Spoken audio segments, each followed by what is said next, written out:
Wolves hadn't scored 2 goals against anybody in 2025. Nobody. And then, of course, every club's favourite friend, Tottenham Hotspur, come along, lay down and beg them to tickle our bellies. Embarrassing. But here we are, and I find myself, in an attempt to somehow not just go back to bed and hide, wondering if Decky Kulusevski playing 20 minutes and looking sharp may somehow make yesterday all worthwhile. What if it makes Big Ange take the risk, play him on Thursday, and it leads to us winning the game and getting to the semi-finals of the Europa League? Won't we all just forget about losing against Wolves 4-2 if that happens? Let's see. Meanwhile, I'll be going through all the post-match fallout and discussing the updates on the team news for Thursday's mega match in Germany. All this and more on today's daily Tottenham Hotspur news with me, Barnaby Slater. Guys, thank you so much for tuning in. Please do give this a video a like. The more likes we get, the more Spurs fans will see it. But let's get into it. I mean, some of you may have seen my post-match reaction. I was a mixture of down and apathetic and, I guess, not surprised at the way that we just capitulated, really. I mean, 4 individual errors, as Ange has said, and I'll go into, is pretty rare. But you feel like if one club is going to do that, then it would be Spurs. And that is indeed what happened. Ange said this, obviously a disappointing result. Funny game, because for the most part, I thought our football was decent, considering all the changes we've made. For the most part, we controlled large parts of it, were a threat going forward, and didn't give them too much. But then obviously we conceded some pretty poor goals, and that made it awfully difficult to get an outcome today. I have to say, Ange, I don't know what game you were watching, mate. He said, for the most part, we controlled large parts of it, were a threat going forward. I didn't feel like we were a threat going forward at all. Being a threat going forward is being intricate enough to get in behind a deep block. Even if it's deep, find ways to get in behind. I can remember us getting to the byline once or twice, maybe, in the second half. But a threat going forward? No, mate. That is not how I would describe what that performance was. I mean, he's right about us conceding poor goals and it making it difficult to get an outcome, but to concede 4 poor goals. I had a lot of people in the comments saying, you can't blame Ange for, the individual errors. But like I said, I probably said it in my match review yesterday. You can blame Ange. You have to blame the manager. The manager is in control of everything that happens on the pitch. He sets them up, and he is the one responsible for motivating them, and he is the one responsible for the decisions that they make. So I'm sorry, but Christian Romero's decision not to just put it in Rosette is up to Ange. And Ange has said it throughout his tenure at Spurs. I will take responsibility for making them try and do difficult things instead of easy things. So he does have to take some responsibility for that. I'm sorry. He was asked whether he got it right making the 6 changes in terms of obviously rotating with the Europa League in mind on Thursday. He says, you always try and do the right thing. And I guess for us, what's important is that, like I said, we got some game time with some players. We rested in few, and hopefully that makes us in sort of a good shape for Thursday night. Now, one thing I will say is I can't be a hypocrite here. I've been calling for Tottenham to just concentrate totally on the Europa League for probably over a month now, certainly since the AZ Alkmaar game and getting into that quarterfinal. So the fact that he rotated 6 is absolutely fine with me. I think he should have rotated all 11, to be totally honest. When you lose 4-2 and you get embarrassed by the team in 17th place in the league, you look back on that and say, just rotate all 11 and play the kids and make Mikey Moore captain, as far as I'm concerned. That's what I think he should have done. That's where the mistake was, really. And then, give them some minutes. But to play 6 and then rest, just a few, is like Christian Romero's confidence isn't going to have been improved by that performance yesterday, is it? Now, when he has, and he'll have this a few times against against Frankfurt, because they'll do exactly what they did in the first leg and just play that long ball over the top and make both Van de Ven and Romero face their own goals. Romero will be faced with that exact situation like he had against Wolves time and time again, and it will be in his mind. Now, I'm hopeful that because he made that mistake against Wolves, that he'll be very sure not to make the same mistake again on Thursday. But I don't think it's going to help his confidence. And so maybe in hindsight, certainly he should have rested all of them. But there is, of course, just playing devil's advocate, there is, of course, a rule in the Premier League that you can get fined for not playing your strongest squad. And they do have to be a little bit careful not to tread too close to the line when that kind of thing happens. Sorry, strongest team rather than strongest squad. Obviously, Vicario made a couple of errors yesterday. I don't mind. I'd rather he make them yesterday than on Thursday. But Ange was asked about it. He said, I have 1,000% confidence in him. Obviously, we made some individual errors today, which is a bit unusual for us, fair to say. They all happened in one game, and unfortunately, we got punished for it. He was also asked about conceding soft goals. He said it was a bit different today. The goals we conceded weren't lapses. They were just individual errors, like I said, and it's unusual for us to give away goals like that. But that's what happened. We got punished today, and it makes it very difficult to get an outcome.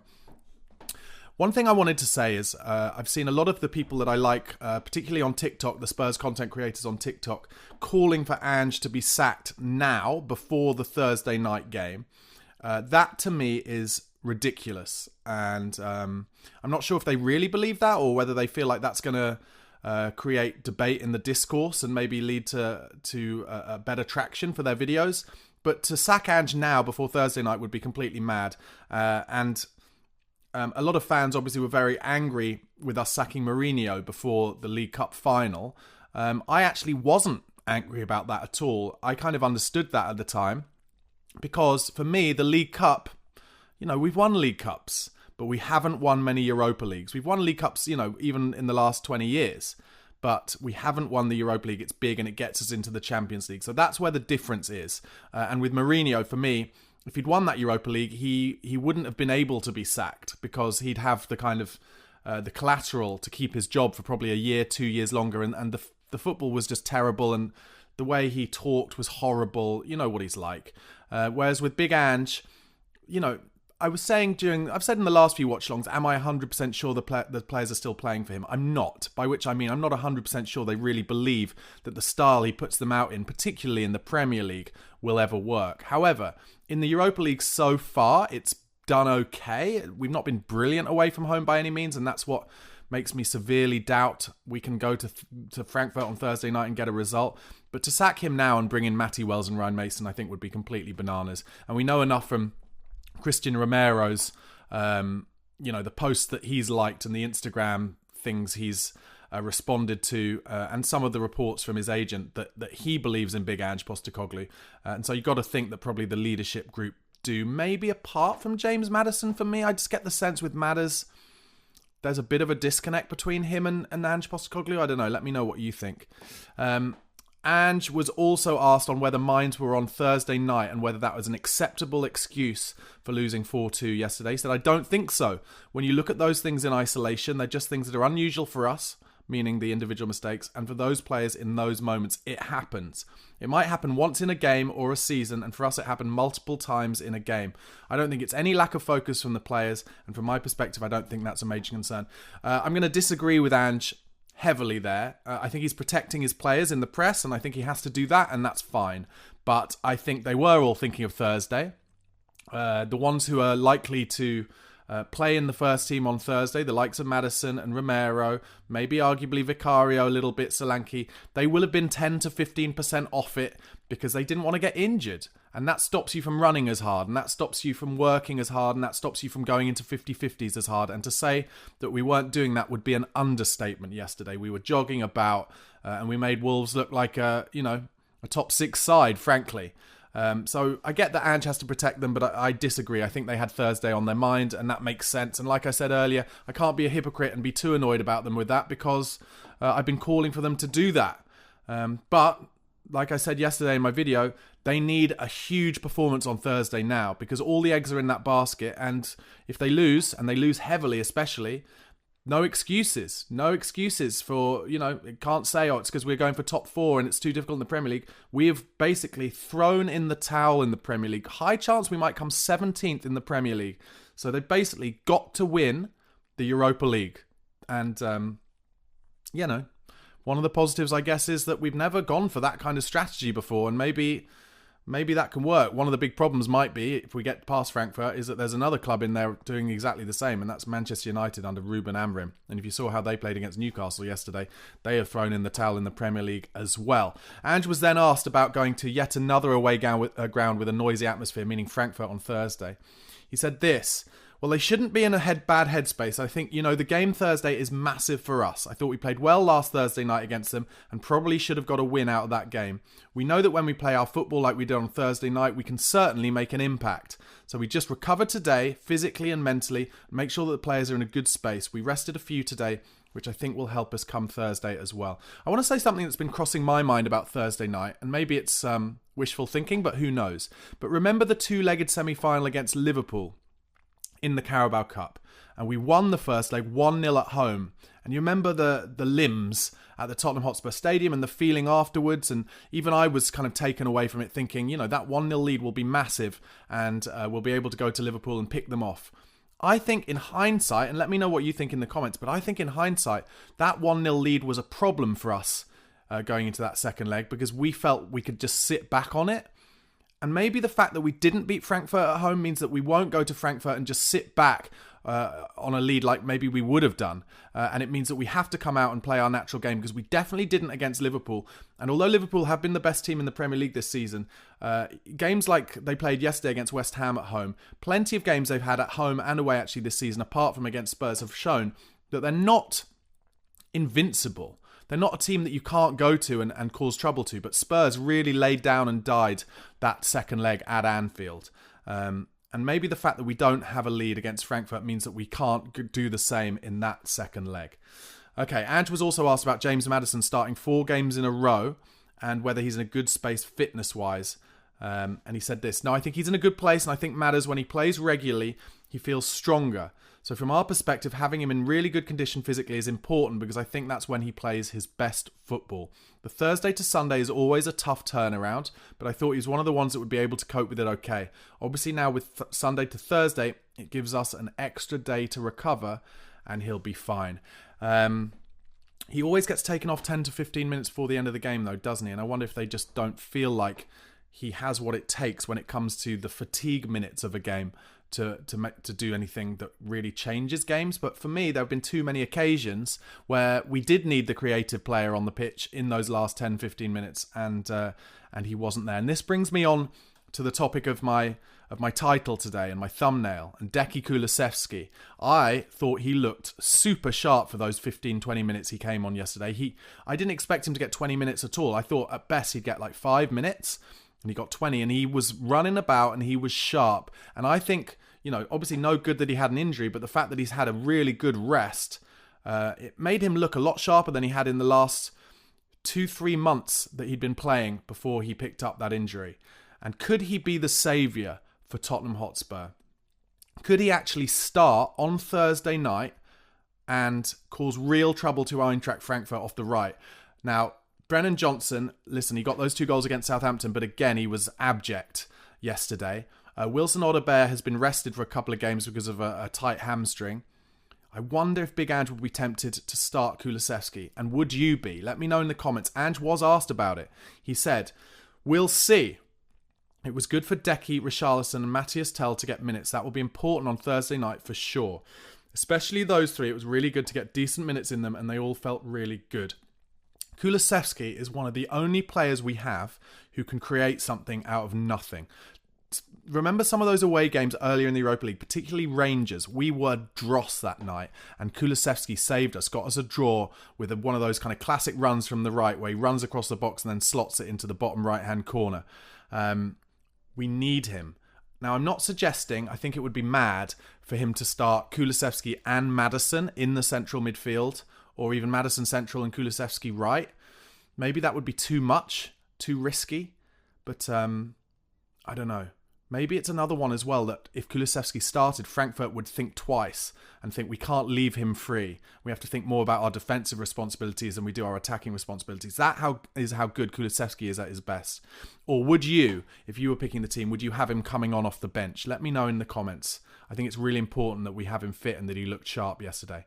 Okay, guys, just before I go on to some of the other Tottenham news since I last made a long-form video like this, please do, if you haven't already, press the like button.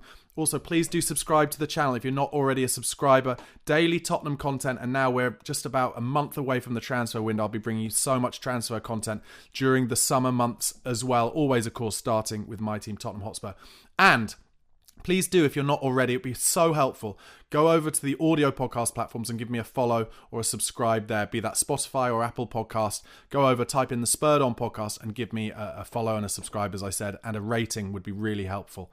Okay, guys, now, I'm sure a lot of you were very surprised, as I was last Friday, to hear that Tottenham have announced that Vinay Venkatesham has joined the club, or will join the club this summer, as Chief Executive Officer of the board.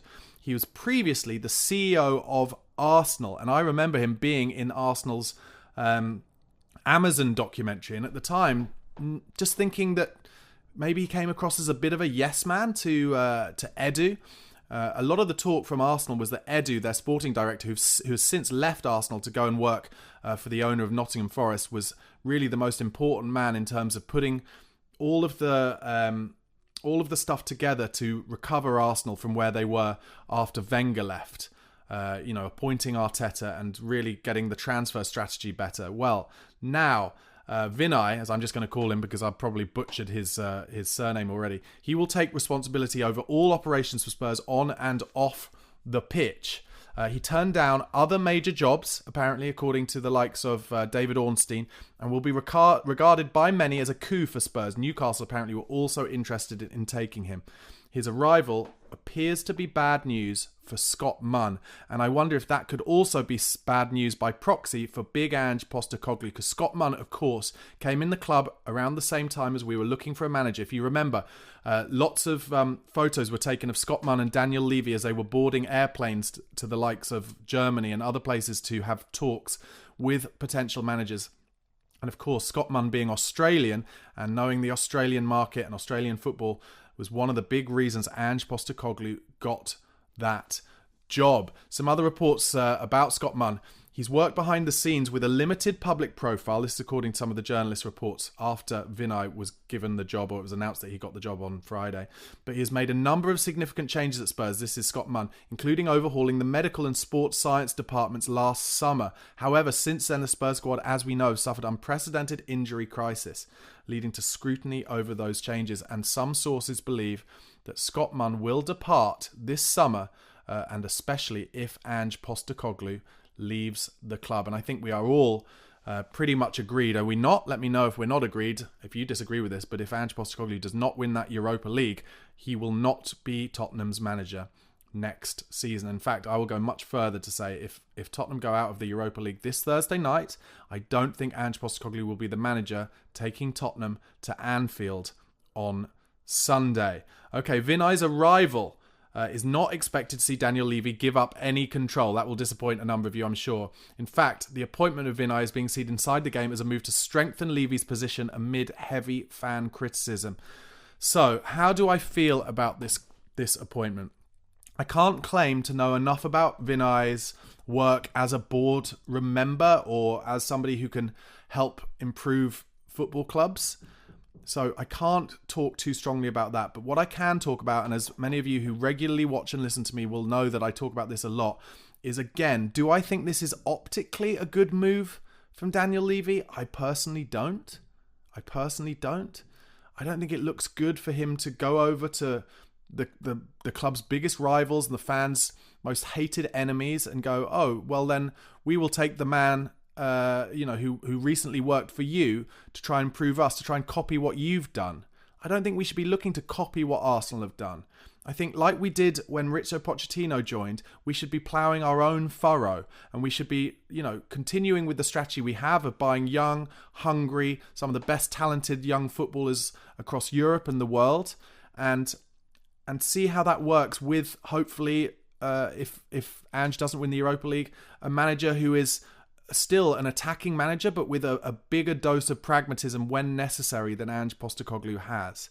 And I'm just not sure the appointment of Vinay, having been most recently Arsenal's CEO, is one that is going to do anything other than kind of piss off the fans. Playing devil's advocate, I guess there's a chance. Like I remember when we got Rowan Ricketts in on a free, and he'd previously been in the Arsenal academy, and the Spurs fans were like, yeah, we got him off Arsenal, But that will only become a thing if Vinay is a really excellent member of the board who can maybe even say no to Daniel Levy and Donna Marie Cullen, because it seems like they're basically each other's yes men in that boardroom, and we need somebody who can really probably say no to them and make decisions that are better for the club. But do I feel strongly that this man will come in and do that? I don't. So for me, optically, it doesn't look good. But let me know how you feel in the comments.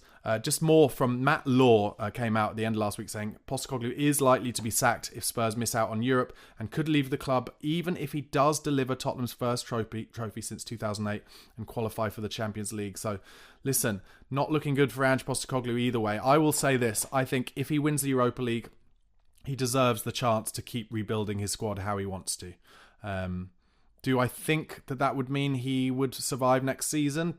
Possibly not. It might be more like an Erik ten Hag or a Roberto Di Matteo situation where, they won a trophy and so they kept their job, but they weren't able to turn it around in the league the next season. But do I feel like he would deserve to? Yes, I do. And I said it yesterday on the watch along, actually. I think there's quite a high chance if Ange did win the Europa League, and obviously that's a huge if, that he might resign. I think he's a very, very proud man, and he is suffering from the way the fans have turned and from the way maybe the media have turned on his ability to get things going in the Premier League. And I think he might resign and go, listen, winning the Europa League for Tottenham is the best I could possibly do. So I'm going to jump before I get pushed. But who knows? Let's see what happens. Also, other news late last week that Spurs have been forced to put their transfer plans this summer on hold amid the double uncertainty over Ange Postecoglou and whether the club will be competing in Europe. So yeah, that is probably going to slow us down and put us behind the 8 ball, which is very, very disappointing. And of course, late last week, I haven't talked about it yet on my channel, but there was Leakgate. How do you feel about Leakgate? I have to say, for me, it's one of those things where Ange should not be talking about this in public. It's another one that you can add to the excuses list. The injuries, leaks, him kind of biting at fans when they get angry at him. It's like it's below you, mate. It is below you.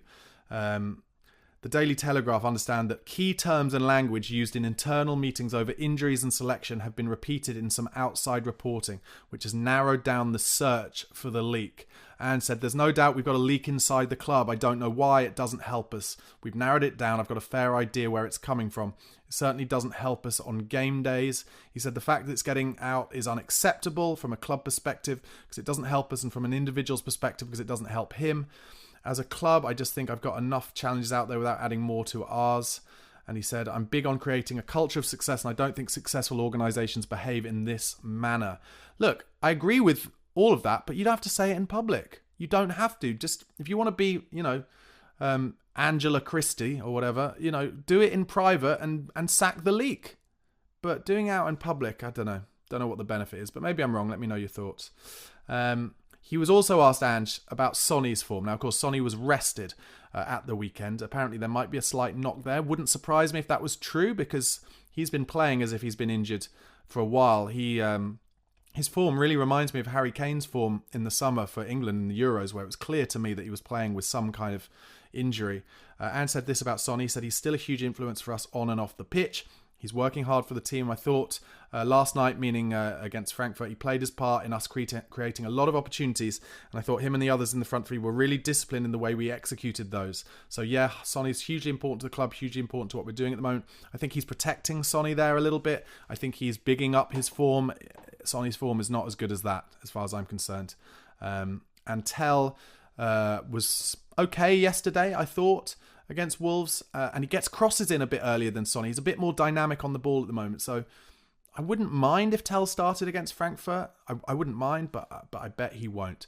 Dan Kilpatrick said at the back end of last week, Daniel Levy continues to seek outside investment in Spurs, likely in the form of a minority stake in the club. Maybe I've said this before, but I'll say it now. I think Daniel Levy has put himself in a really, really difficult position at Spurs because Spurs are now worth so much money because of the revenue that it doesn't make them a viable option for, in my opinion, a minority investment or a buyout.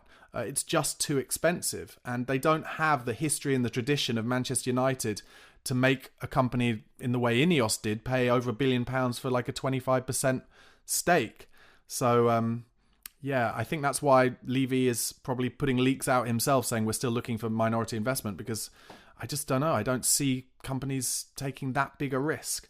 Okay, reports from Plettigol at the back end of last week that Spurs are considering a bid still to sign Matthias Tell on a permanent deal. However, they wish to renegotiate with FC Bayern and are not willing to activate that deal for 50 to 55 million euros. Well, I said this in a video maybe a week or so ago. I said, that Daniel Levy will try and renegotiate that. Plettigol said Tell has no future at Bayern, who still want to sell him this summer.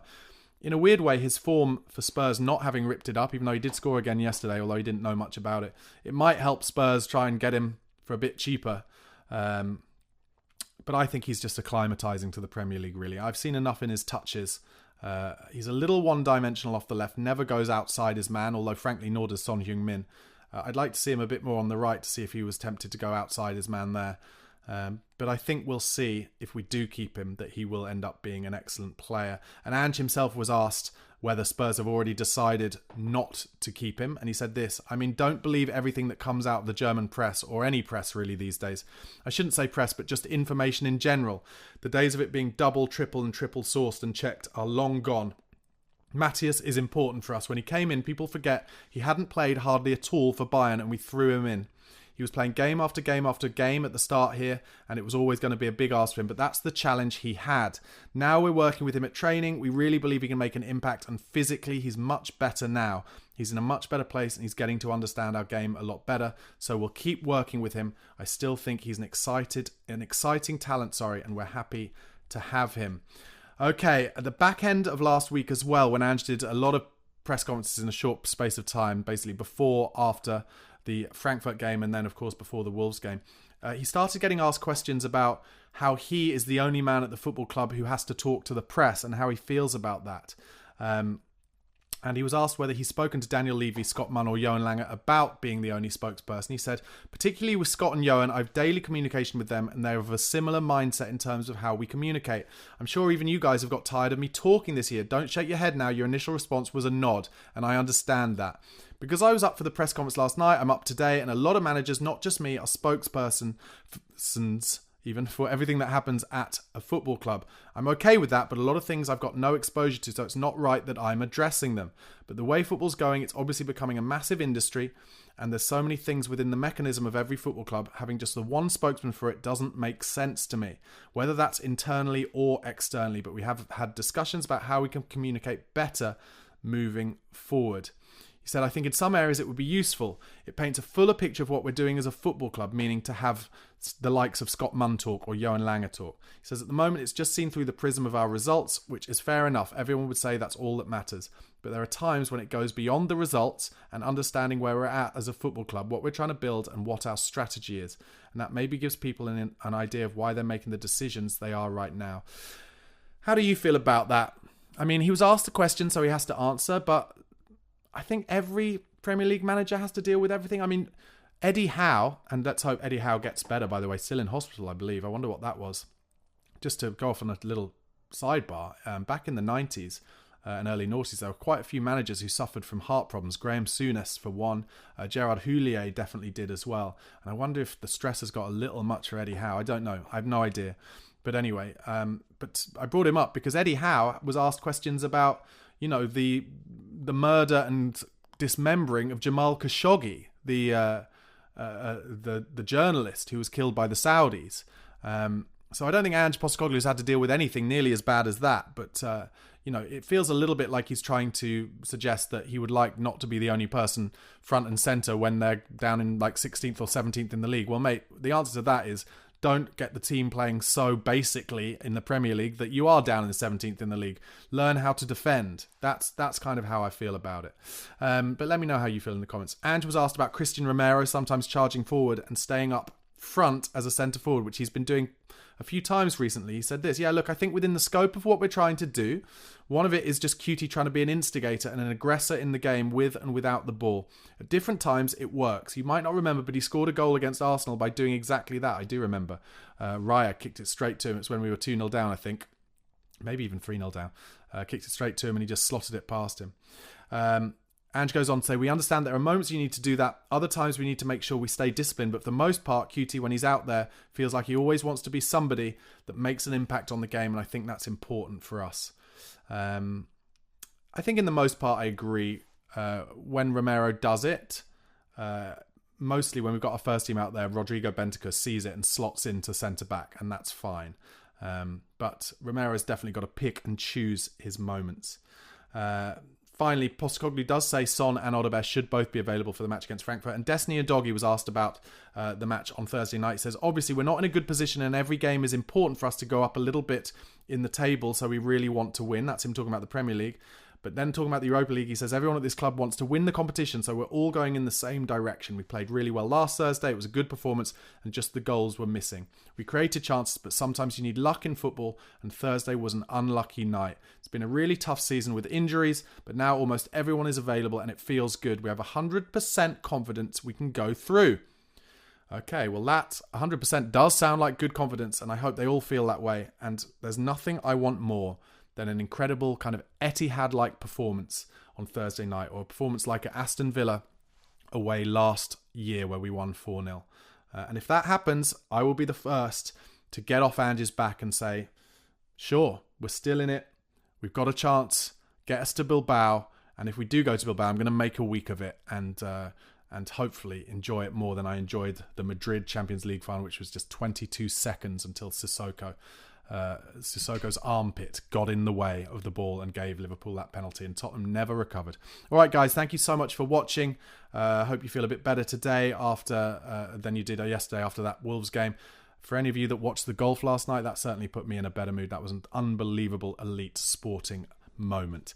But guys, once again, please do give this video a like. Please do subscribe to the channel and try and enjoy your Monday. Come on, you Spurs.